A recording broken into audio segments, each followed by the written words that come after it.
Кабардинский период общая земля, религия и язык объединили потомков разных народностей, населявших Крым, в единый коренной крымско-татарский народ.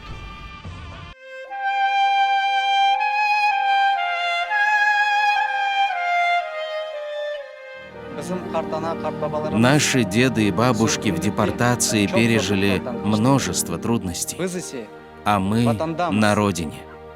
Уверен, что все будет хорошо.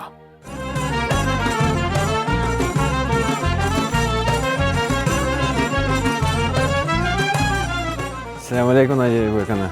Selam, hoş geldin. Çok sağ olun. Biz sizga misafirlikka keldik.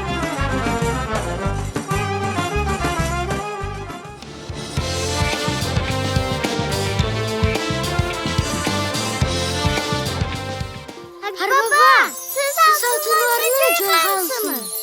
Vay! Ya bu çuval teşilgen ekendi. Ha. Ama içinde altın yok. İçinde ocağımda yakılacak komur var.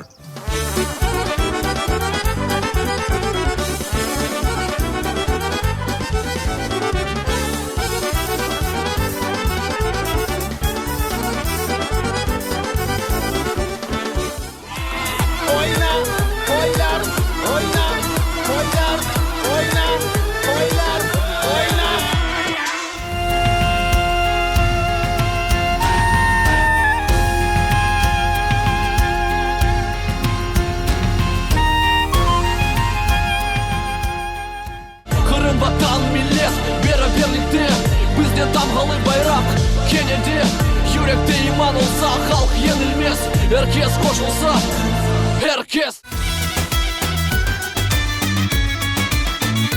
Ana o internet yapkan master gelecek mi bugün? Bugün canlı ses yayını olacak. Ballarımız dilimiz ne öğrensin, medeniyetimiz ne öğrensinler.